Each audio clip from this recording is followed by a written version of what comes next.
Hi guys, welcome back to the channel. I'm the GQ Jedi. If you're not already subscribed to me, blast that subscribe button down below so you don't miss any valuable Star Wars content. Now today we're going to discuss Lando Calrissian. There's a couple figures that Kenner made in the Star Wars 3 3/4 inch line, and today I thought we should pay our respects to that awesome smuggler. With the success of the original Star Wars movie, things had to be ramped up a notch with its sequel, The Empire Strikes Back.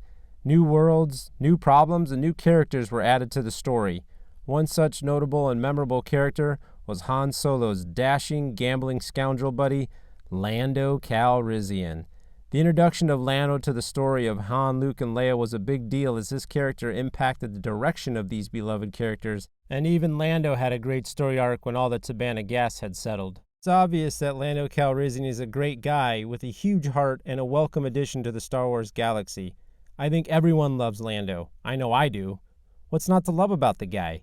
Huge personality, fashion style to kill for, and a smile and charisma that melts even the iciest princess's hardened gaze. Kenner made sure to include Lando Calrissian throughout the 3 3/4 inch toy line. His first appearance on Cardback was in 1980 when he was released as part of the Empire Strikes Back line. Lando Calrissian, the figure, is awesome looking. I really do think he is a great representation of what we saw on screen. Billy D. Williams should be proud. I do think this action figure made by Kenner is pretty sweet. The overall aesthetic of Lando is like spot on. They did give him a cape, which is a necessity. I mean, this is Lando Calrissian we're talking about after all. He does come sporting a Bespin blaster, which is a blaster that Kenner was fond of to use for a lot of the Empire Strikes Back figures. But again, I think it's all about this vinyl cape that Kenner gave him. I did a video on the vinyl capes. I'll leave a link in the description down below so you guys can check that out.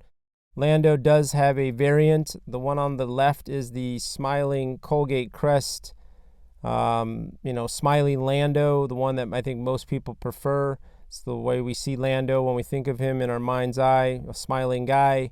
The right one is the standard non-smiling version, but both are great action figures in their own right. Regardless of which variant you have, you absolutely need a Lando in your Bespin setup. No Cloud City playset or Bespin setup is complete without Lando Calrissian.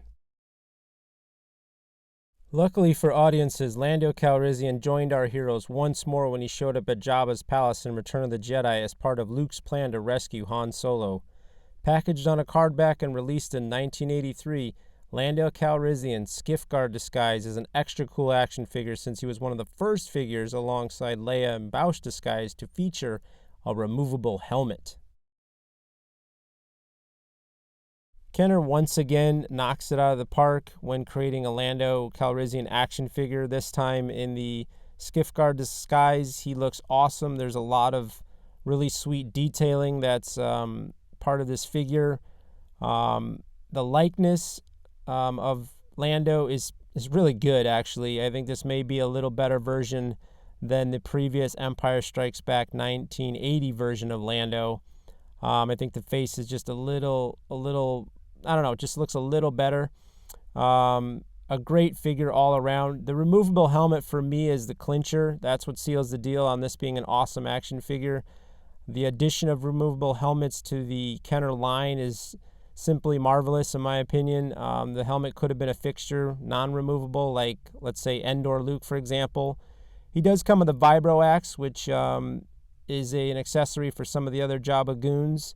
And this action figure, just like the 1980 version, has a variant to him. I don't know if you guys can see the boots on the figures are slightly different, as are the hands. It's basically two shades of brown. The one on the left is a slightly darker. The detail in the figure is the same. The figure itself is identical. It's literally just the paint that Kenner used that gives it the two variations that you see on my shelf here. Like I said, the one on the left is the darker of the two, and the one on the right is obviously the lighter version. You can't go wrong with either one. Just as a collector, I like to have both versions, both variants. It's a must for me. I'm kind of, that's just the way I roll. I like to have all the variants, but I think Kenner did a great job with this action figure. Like I said before, there's a lot of great detailing in it. He really looks like what we saw in the film. Again, with the removable helmet, this is an awesome figure to me, and no Jabba setup, regardless of how many Jabba goons you got, is complete without Lando. All good things come in threes, they say, and it seems Kenner believed in this philosophy as they released Lando Calrissian, General Pilot, on cardback in 1985 as part of the Power of the Force line, an amazing likeness to the Smuggler turned Rebel General. He is one of my childhood favorite figures and one I still admire very much today. General Lando, as he's commonly referred to as, is one of the last 17 figures in the Kenner Star Wars line. Once again, I think Kenner did a fantastic job with the likeness of Lando. It almost seems as if Kenner is getting better and better with each progressive release of Lando figure, just getting better with the detail. But for me, this figure rocks because it's the cape, guys. It's all about this cape. I mean, that's what I remember most when I was a kid playing with this action figure, is this cloth cape. I'm just such a huge fan of soft goods on the Kenner action figures, and General Lando is a prime example of that. He does come packing a black Palace Blaster, similar to Jedi Luke's, only this one is black. Kind of an expensive accessory if you need to pick one up for your loose General Lando. I'm very happy that Kenner made this action figure. He was a part of the second Death Star attack, so we got a different outfit, and rightfully so that Kenner came up with another action figure for Lando, which is awesome. I really do love this figure. Like I said, he's one of my favorites in the whole line. So much so that I had to get Lando on card back. I had to get a mint on card. This is one of the very few MOCs I have, but this was the first MOC I acquired. Good old Toys R Us sticker still on there. Brings me back to the days of Jeffrey dollars. Man, Jeffrey dollars were something else, man. Being a kid with a fistful of Jeffrey dollars, that was next level.